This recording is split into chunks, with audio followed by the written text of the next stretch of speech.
This sermon was recorded at the Church of Christ, Northwest Arkansas.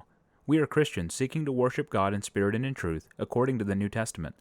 Come worship with us Sunday mornings at 10:30 at 1708 Elm Springs Road in Springdale, Arkansas. It's good to be together with you today. I'm thankful for the opportunity to share this time together. And thankful to have an opportunity to study God's Word with you. There are some fantastic stories and characters of these fantastic stories in the Old Testament, in Israel's history. And we're going to look at a few of those today and search for lessons that we can learn from them. There are a multitude of lessons, and we're going to narrow in on lessons that relate to Christian manhood, manly honor and manly obligation. We live in a time where these godly values are under great assault. And really that's always been true since the fall, but it seems especially apparent to us today because of a lot of modern cultural and social trends.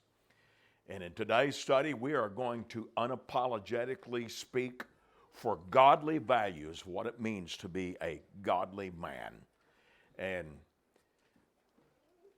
a sister in the church today in the audience might think, okay, that's great. The guys are getting their turn today, and maybe there'll be a lesson for me next week.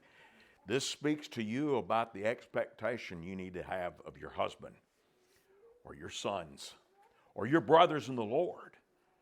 Because as a community of God's people, we stand for these values as a family and as a team.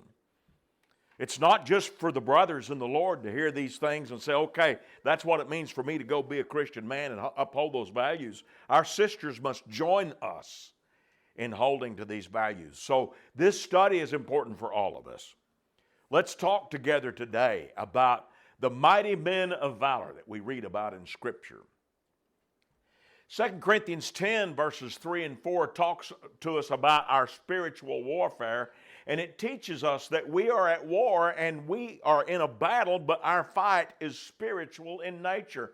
In 1 Timothy 1 and 18, Paul talked to Timothy about waging war. In 1 Timothy 6 and 12, he taught him to fight a good fight. And you may kind of wonder, well, why are we looking at this? 2 Timothy 2, 3 and 4 teaches us to be a good soldier. And it's very simple why we're looking at this. Because when we read about these mighty men of valor, that a lot of them, their stories centered around sort of the peak time in Israel's history under the rulership of King David. These men were great warriors who fought physical battles. And if I'm going to go and read about this great soldier of Israel and think, well, what does that say to me? Okay, he was very skilled with the weapons of war that were common of his time. What does that speak to me? I'm not running around with a javelin or a sword assaulting people. That's not my role as a Christian. But the Scriptures repeatedly refer to our Christian walk and the gospel cause as a kind of warfare. And so if I can look at those physical warriors and look at the framework of the values that move them forward in their fight for the faith of their day, then I might see in that framework principles that speaks to me and to you as spiritual warriors today. The weapons of our warfare may not be carnal, as the Scripture tells us there in 2 Corinthians 10, but they are mighty through God to the pulling down of strongholds. So I'm looking for that framework of spiritual values that will speak to us today.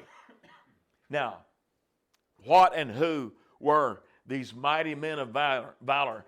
1 Chronicles 7 talks about them, says there were children of Asher, heads of their father's house, choice men, mighty men of valor, chief leaders, and they were recorded by genealogies among the army, fit for battle. Their number was 26,000. So you've got an impressive number of soldiers here, an impressive description of these warriors, heads of their father's house, choice men, chief leaders, very glowing terminology that the Spirit inspired the Scriptures to use here to describe these men to us. So let's talk about them in greater detail. They were family leaders, we learn in the record that tells us about them. They were fit for battle. These were men that were not just trained, they were good at it. They were willing servants. They willingly served the cause that they were a part of, and they were helpers of the cause because of that willingness to serve. Now, as we kind of single in on these 4 details about these mighty men of valor, you might guess that's the framework we're looking at for Christian manhood today. It's just reshaped into the spiritual warfare that we fight today. So let's dive into this. Look at the family leaders. 1 Chronicles 5 talks about these men, says these were heads of their fathers' houses. Ephor, Ishai, Eliel, Azriel, Jeremiah, Hodaviah, and Jadiel. They were mighty men of valor, famous men and heads of their fathers' houses. So these were well-known family leaders. Think about the need to have good, strong, godly leaders in a family. That need has been unchanging for mankind through the centuries of our history. These men were fit for battle. 1 Chronicles 7 and verse 11. All these sons of Jadiel were heads of their fathers' houses. There were 17,200 mighty men of valor, fit for go out for war and battle. So these guys were fit for war. They weren't just soldiers, they were good at what they did. They were willing servants. 2 Chronicles 17 talks about some of these guys at a later time in Israel's history. He said in verse 14 through 16, these are their numbers according to their father's house of Judah, the captains of thousands. Adnah, the captain, and with him 300,000 mighty men of valor. And next to him was Jehonahan, the captain, with him 280,000. And next to him was Amasai, the son of Zichri, who willingly offered himself to the Lord. And with him 200,000 mighty men of valor. Look at that glowing description. Willingly offered him to the Lord. They were glad to serve in the capacity that this is not grudging service, y'all. This is not, a guy hanging his head and dragging his feet and saying, oh no, I've got to go do this, and I sure do dread it. Whatever they did, it may have been a challenging task, but they approached it with full zeal and willingness, glad to serve the cause. Listen to how he described them in 1 Chronicles 12 and 21, talking about these mighty men in David's army. He says, they helped David against the bands of raiders, for they were all mighty men of valor, and they were captains in the army. So these guys weren't just in it for themselves. The net effect and the purpose of their labors and their work and the warfare that they waged was to help the greater cause and to help their king, King David, which when you help the king, you're helping the kingdom. And you're serving every family, every tribe, every village, every part of that kingdom. And so their vision, their goal, their purpose, their function sought to look out for the good of others. Man, what a powerful framework we have, brothers, to look at for what it means to be a man of God. Now let's look at these men in greater detail. Look at their courage and initiative. 1 Chronicles 11 and 6 is one of the records of a battle with the Jebusites for the city of Jerusalem. David said, whoever attacks the Jebusites first shall be chief and captain. And Joab, the son of Zeruiah, went up first and became chief. If you know not a lot about Joab's history, you know that he had his flaws. You could argue he was maybe a little bit overzealous. And there were times that in his zeal for the cause that King David would tell us Joab kind of created problems for him. But at the end of the day, if I've got to, rule a land and have a military, I want Joab on my side because the guy was an impressive warrior. Now, in a parallel account in the Old Testament over the book, I think it's in 2 Samuel where he tells us about this story, there's added detail that what David's plan was to attack the city of Jerusalem through this water shaft. And he's saying, all right, guys, here's what I want you all to do. And he's asking for volunteers, and Joab is first in line. I'll head up the water shaft, and he's going to sneak in through the city into the inside. And this is uncommon courage and bravery here. It's initiative. I grew up hearing the word gumption. He's got the gumption to jump in and tackle a difficult task. And it's not that he's standing back with his hand in his pocket saying, boy, I hope you don't pick me. He jumps out. I'll do it. That's a sense of valor and honor and initiative and courage that he had. Look at their effect of strengthening the rule in the nation. In 1 Chronicles 11 and 10, he said, these were the heads of the mighty men whom David had, who strengthened themselves with him in his kingdom, with all Israel, to make him king, according to the word of the Lord concerning Israel. So this was all under God's direction, and the result of their work was they strengthened themselves with David in David's kingdom. They were not out for themselves. Their service was an act of service on behalf of their king, which, as we said a moment ago, also served the nation. So they strengthened the ruler and the nation. And they gained great victory by God's help. Some of the exploits of these guys is just, it's exciting, y'all. 1 Chronicles 11 and verse 11. And this is the number of the mighty men whom David had. Joshabim, the son of Hachmonite, chief of the captains, he had lifted up his spear against 300 killed by him at one time. Wow. What a hero. Well, that's exciting. That's a true story. That stuff, that really happened. And there are others who had this kind of victory by God's help. Look in 1 Chronicles 11, 12 through 14. After him was Eleazar, the son of Dodo, the Ahohite, who was one of the three mighty men. He was with David at Pasdammim.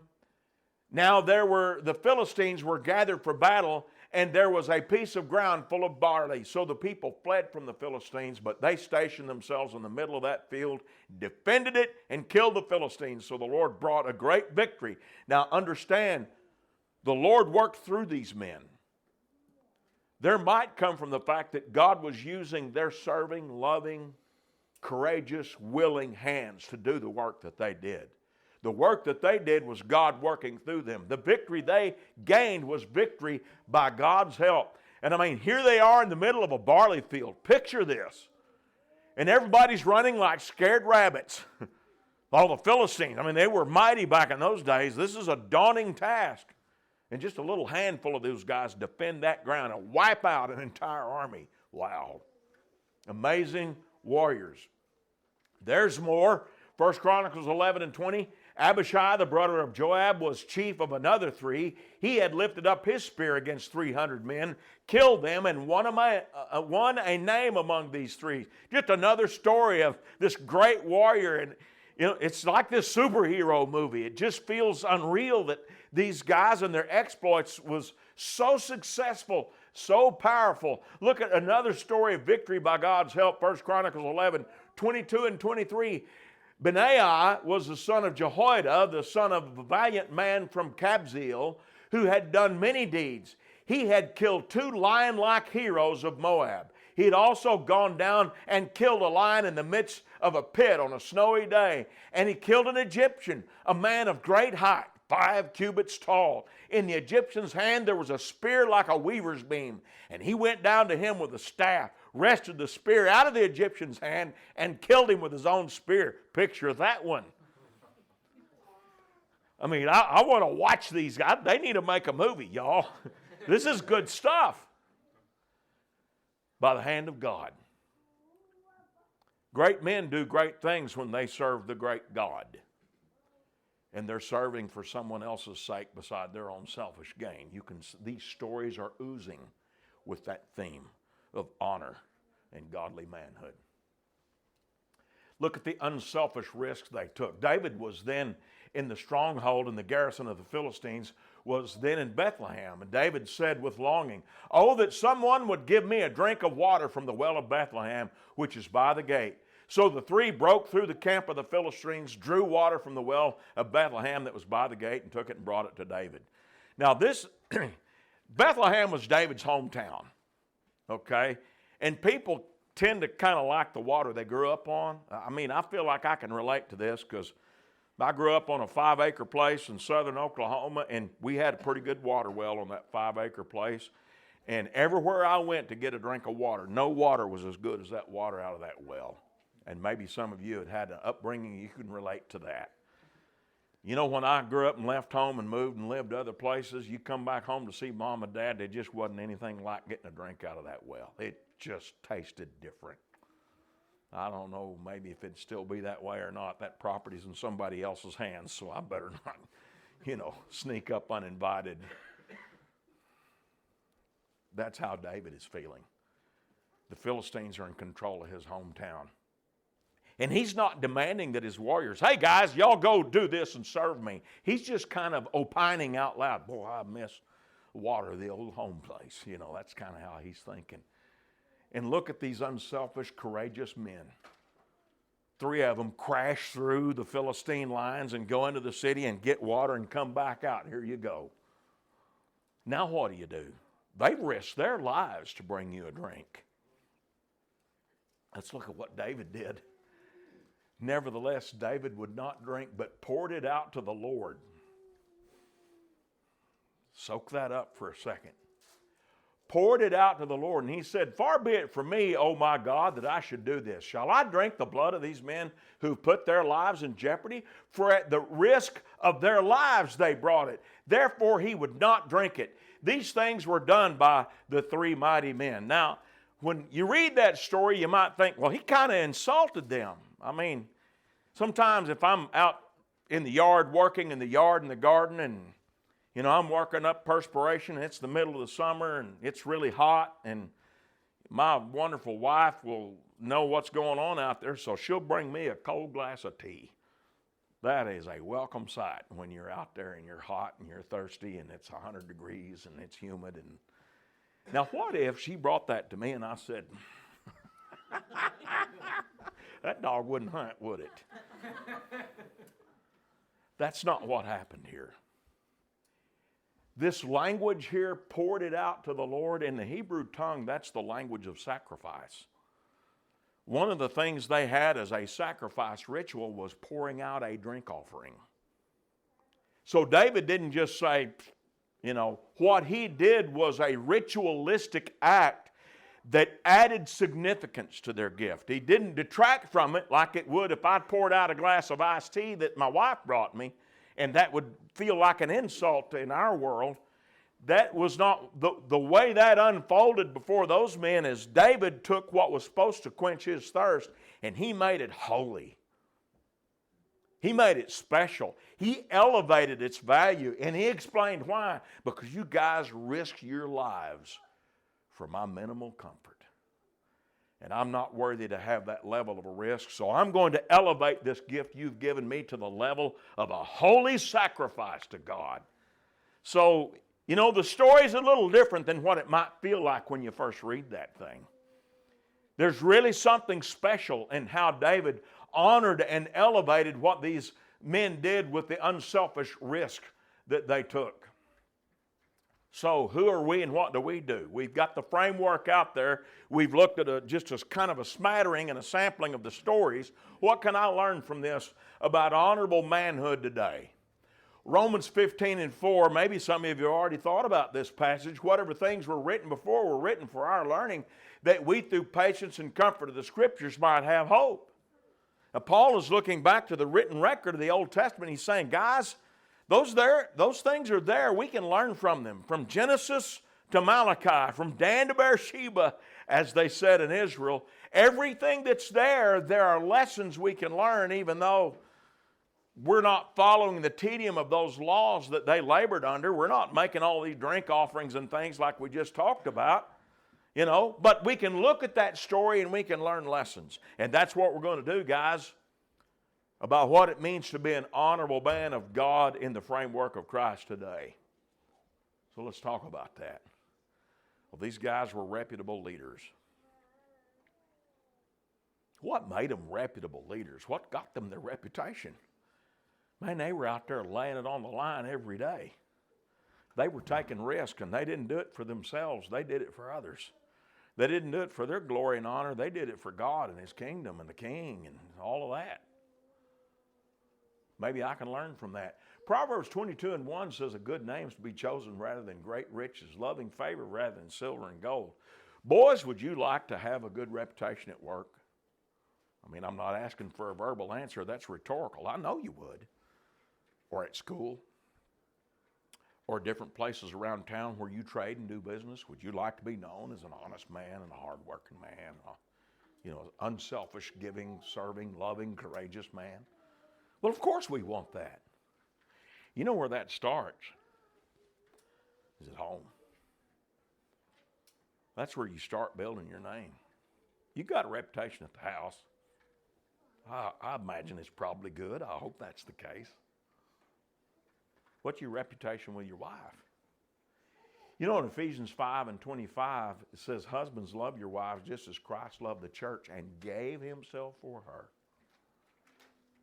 Christ's leadership over the church is based on his reputation. What is his reputation with us? He gave himself for us. That's self-sacrifice. We saw a lot of that in those stories of mighty men of valor, didn't we? At the heart of their deeds, as amazing as they sound, was a throbbing beat of self-sacrifice. And that's the platform from which they did what they did. All right, you want to be an effective leader at home and effectively lead your wife? You become known to her as that guy who's self-emptying, self-sacrificing. Don't delay to take the garbage out. You know, she can smell it quicker than more than we can, so if she hints around and take it out, somebody's getting the elbow right now. I can say this stuff because my wife's not here, okay? Empty yourself for the cause. Do for her, serve her, love her. If I'm supposed to be willing to risk my life for her, I need to be willing to give up the smaller things that lead up to that. That's something we're familiar with. Now, that doesn't mean I'm going to hand her the remote to the TV and know she's going to turn to the Hallmark channel and we're stuck on those things all day. But, give up some ground. It's not about you. And when she knows you as a guy that in your heart, it's really all about her and her well-being and the family, and you're there to give and serve, you become someone that in the same vein as Christ becomes that leader that's a lot easier to follow. Husbands likewise dwell with them with understanding, giving honor to the wife as to the weaker vessel, as being heirs together the grace of life, that your prayers be not hindered. So you dwell with them in a way that reflects understanding, and you give honor and respect to her. Now, all the guys joke about, well, I don't understand my wife. I was texting with a brother in the Lord just a few days ago that he's been married longer than Tanya and I have. We've been married 40 years, and we were joking about how we give up years ago understanding the wife. I puzzled over this for a lot of years, and here's the conclusion, guys, that I've drawn. I don't need to understand everything about her and how she's wired to be able to keep this. I've got to project to her my commitment to dwell according to that. So when she looks at me and I'm flailing in the dark over here playing blindfolded pin the tail on the donkey, and I'm missing every time those hints she's dropping and all those things, she looks at me and she sees a guy that's committed to honoring her as though I understand her. Girls, cut him some slack. When you see he's trying, I'm going to tell you something. Don't belittle it. Because there's a lot of women lined up out there that would take your place in a New York minute. Be thankful that though he's as lost as a lone goose, he's doing what he can to try to figure you out and serve you in the way that it honors you and honors God. And so, guys, we can be that kind of husband. And that's the goal then. She's over there and her arms are folded and she's watching me and she says, bless his heart, he don't have a clue. But look at him, look at how hard he's working at it. And they'll learn to love that if they've got the heart of Christ. Think about leading your children. Fathers, do not provoke your children to wrath, but bring them up in the training and the admonition of the Lord. Children knowing this man is a man of God. How much more successful can you be as a father, those of you who enjoy the blessing of fatherhood, when your kids see in you what you're trying to tell them, and they see you doing it and living it? Oh, I know they won't always see it day of. Day of, they may only see red because they're not getting their way. But hang in there. One of these days when they're grown, they'll look back and they'll get it. And they'll understand. And that will help fuel their engine to do the right thing because you've been a leader of reputable character. And they remember the sternness of your instructions and the severity of your demands through the lens of he didn't just say it, he lived it. I've got mental images as a little boy, our father worked shift work, so there were times that he didn't just leave for work early of a morning and come back in the evening. He left at different times of the day. And there might be a stretch where he was on a shift where my brother Mike and I were playing out at the end of the driveway when Dad was leaving for work. And back before that was a paved road we lived on, I can remember stepping out from the driveway and looking down that road and seeing that old International pickup just rattling down the road off to the factory. I had no idea how much he hated that job because he wasn't treated right. I'm not going to go into details. That's not the point. The point is he did it and I never heard about it. I just thought, well, there goes Dad. Now I look back at those mental images. There goes a mighty man of valor. You think that colors how I can remember his teachings? You think about that, boys. These mighty men were fit for battle. Think about today being fit for every good work. Titus 3:1, remind them to be subject to rulers and authorities, to obey, to be ready for every good work. Not everybody is suited for every job in the kingdom. The Bible teaches us clearly in passages like 1 Corinthians 12. If you want to read that later at your leisure, feel free to read that. We all understand not everybody has the gift to teach and serve and do things in every different way. Some people are really good at things that you and I can't do, and maybe there are things that you or I could do that they may not be able to do. But everybody can be good at something. So you figure out what you can do, guys, and get better at it. And you figure out what you're not very good at and get better at it. And maybe you can't do as much of that as you can the other, but whatever you can find to do it with all your might and do it for the kingdom. Be fit and ready for battle, whatever that spiritual work today might look like. In Colossians 1:10, he says that you walk worthy of the Lord, fully pleasing Him, being fruitful in every good work and increasing in the knowledge of God. Think about what it means to be fruitful. Man, last year is the first time I grew okra in a long time. And it was just ridiculous. Stalks were 10, 12 feet tall, and they was just practically throwing okra pods at the house. I could go out there every new morning. There was fresh okra, and it was fruitful. And I mean, I've just come to love that okra patch because it was fruitful. And we're still eating that stuff and sharing it with friends. No, I didn't bring any, so I'm sorry. Fruitful. Think of that mental image of fruitful, because when he says fruitful, he's talking to people in a largely agricultural society that was used to, the barley was fruitful, okay? The olive trees were fruitful. The pomegranates were fruitful. They might not have been growing okra, but they grew what they grew, and they understood fruitful. It's just abundant and abounding, okay? And God says that's how I want you to be in every good work. Get busy, boys. Be a mighty man of valor. Provide. Take care of your family. 1 Timothy 5:8 says, if anyone does not provide for his own, especially for those of his own household, he's denied the faith and is worse than an unbeliever. A few years back, an elder in the church was talking to me about this passage, and he said, David, I think we have failed to properly emphasize this teaching. And he brought up this idea of ambition in life and the need to be a hard worker and be diligent at your job.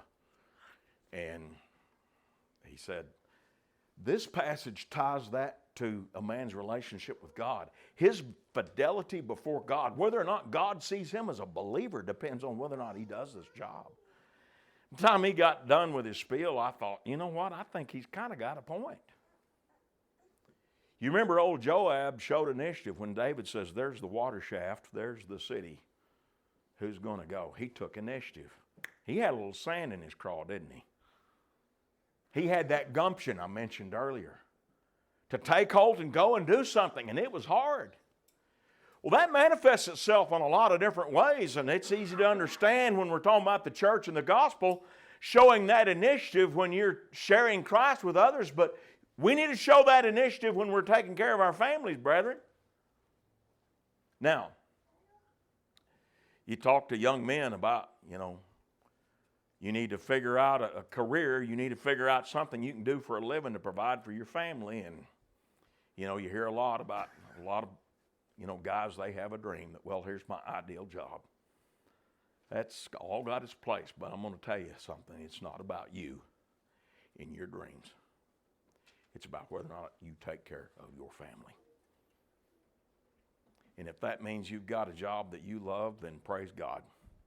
You drew the long straw in life's lottery. But if that means you've got a job that you really hate, you just rattle your pick off down that dirt road and do it if that's what it takes to take care of your family. Okay? And if you get a chance to better your situation, that's great. But the priority is to take care of your family because that's what God asks of us. Let's look at old Jacob. Genesis 25 and 27, the boys grew, and Esau was a skillful hunter, a man of the field, but Jacob was a mild man, dwelling in tents. He was not very outdoorsy, was he? All right, so let's get Jacob a job.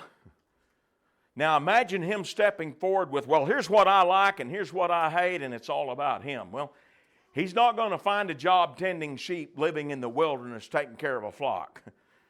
I think a lot of you know what Jacob did for a living. He met a beautiful young lady named Rachel, and the terms were, well, you've got to work 7 years for her. Outside, in the cold, where you don't want to be.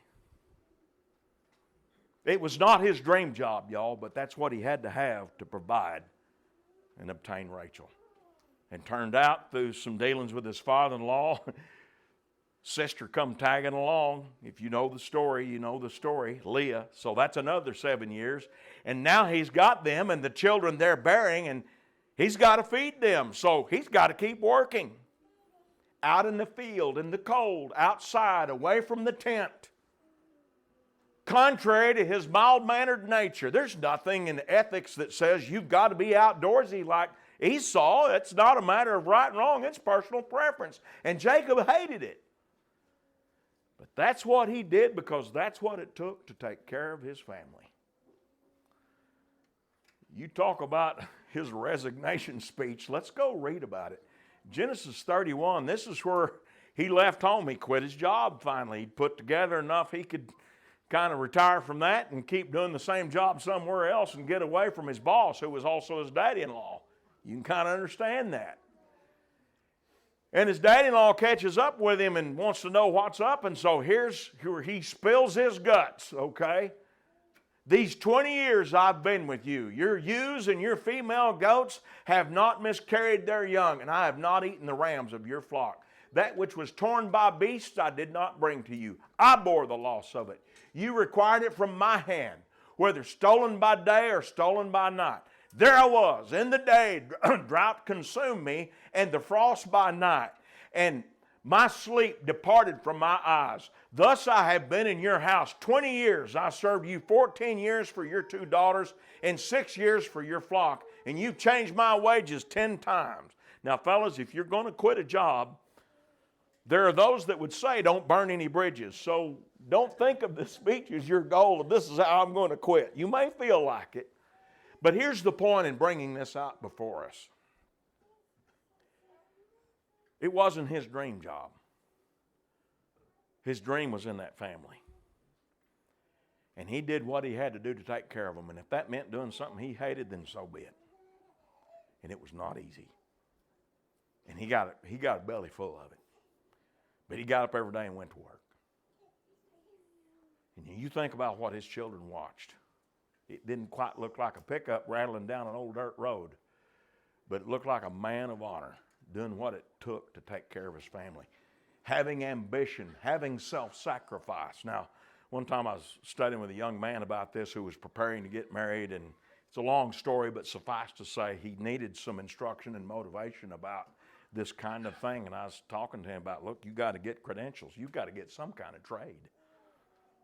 to take care of your family. And, it's not just the wife. You may need to help with her parents someday in their aged years. There's no, So we're going on and talking about these things, and he stops and he says, "But David, how is that not greed?" I said, that is an outstanding question. That's an excellent question. I'm supposed to have this ambition and be this hard worker and have all this gumption and sick 'em and get up and go, and it's not about greed. How does that add up? So the answer is simple. It's not about you getting what you want. It's about you serving your family. You're not out there for you. You're out there for them. And in that heart, it's not about greed. Your ambition is for their sake. It's self-sacrifice for their sake, to take care of them. You may not prosper to the level that Jacob did. That's not the point. The point is you're giving your all to take care of your responsibility. That's being a mighty man of valor. That's embodying these characteristics we read about these men in the Old Testament. Thank God it doesn't involve going up to a big old boy with a stick saying, "I'm going to take your weaver's beam away from you and kill you with it." I'm glad I don't have to do that. But I may have to work at a while on some tasks to help take care of my family that I really don't like. I've done that. I bet a lot of you have too. Try not to say out loud how bad you hate it. Let them see willing servitude. 2 Thessalonians 3, is this important? Here he taught us to avoid, unless you're admonishing someone, avoid their company if they don't work to provide for their necessities. That sounds like something that matters to God. 1 Timothy 6, those first couple of verses, he's talking about being a good hard worker and a good employee. He said you withdraw from those who teach contrary to that. Now I'm just throwing these in real quick to give you the idea. These are principles that matter to God. He wants us to live these things out. We work to serve the sake of others, and we work to serve the Lord. The most important labor we do, of course, is spiritual labor. Titus 2, 6 and 7. Likewise, exhort the young men to be sober-minded in all things, showing yourself a pattern of good works. In doctrine, showing integrity, reverence, incorruptibility. A pattern of good works. Growing up, Mama used to sew. Sometimes we'd go in there and meander around and look at what she's done and lose interest real quick and leave. But we stayed long enough to see she had patterns she sewed from. Some of you ladies probably know a lot about that.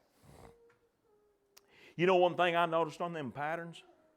They had consistent lines. You could look at that and see what that cloth was supposed to look like that she was cutting out that fit that pattern. It wasn't a dash here and a dot there, and what in the world is that? It was a clear picture of what the pieces were supposed to look like and clear picture of what the final garment was supposed to look like. Now you know what it means to have a pattern of good works. It's a clear picture. It's not just a dash here and a dot there, and every once in a while he shows up with his gloves on. It's a guy that's consistently in there helping with the work of the Lord and with the work of the church. Mighty man of valor. Willingly following Jesus. Matthew 16 and 24, Jesus said to his disciples, "If anyone desires to come after me, let him deny himself, take up his cross, and follow me." That's somebody willingly serving, like those fellows we read about.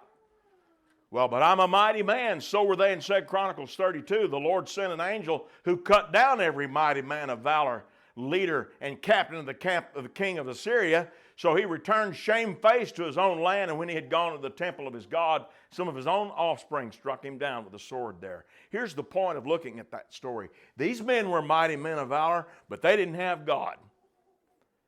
And if you don't have God at the center of your life, you're not going to bust a grape. You want to be a mighty man of valor, it's got to be keyed to the fact that you're willingly serving the Lord. That's why you go work that job. That's why you serve the church. That's why you be that kind of man. That's why you do these things, because it's all through a part of your service to the Lord. In Psalms 127 verse 1, unless the Lord builds the house, they labor in vain who build it. Unless the Lord guards the city, the watchman stays awake in vain. The Lord's got to be at the center of all that you're doing. Philippians 2, 19 through 22, think about this as your greater effort to help the kingdom. He said, I trust in the Lord Jesus to send Timothy to you shortly, that I also may be encouraged when I know your state. For I have no one like-minded who will sincerely care for your state. For all seek their own, not the things which are Christ Jesus, but you know his proven character, that as a son with his father, he served with me in the gospel. So he's strengthening the kingdom and the nation. You remember that? He's got a reputation. You remember that? From those mighty men of valor. He has proven his character to be a guy that, if Paul said, Timothy, I need your help. The church needs you. The church needs your help. Paul knew that Timothy was going to do whatever was in his power to do to help. And he wanted the church to know that. And why did he say Timothy was like that? He said everybody else, it's all about themselves. But that's not that way with Timothy. He's doing it for the Lord. And that's why his deeds could be great deeds and God could work greatly through him. And it would be a great help to the kingdom. Mighty men of valor. Maybe you noticed the artwork looked like something out of a comic book. That was not an accident. Now, I don't know if that struck y'all as odd, but let me close the loop on that for you. These guys we read about were almost like comic book characters, but they were real. And they were heroes. Not too long ago, the oldest daughter and her kids took me to a university there on the north side of the Oklahoma City metro area that had a display put out of archaeological finds that confirmed the story of the Old Testament. And a lot of those finds they put on display were affirmations and historical proofs of the reign of King David and all these exploits we've been reading about this morning. And I grabbed one of the professors and talked to him and said, now, I've read about this thing that they found where it talks about Omri and the house of David. Is that what some of this is about? And he said, no, we found more. Here's my point in telling you that story. These are not fiction. People in the world will tell you those stories aren't true.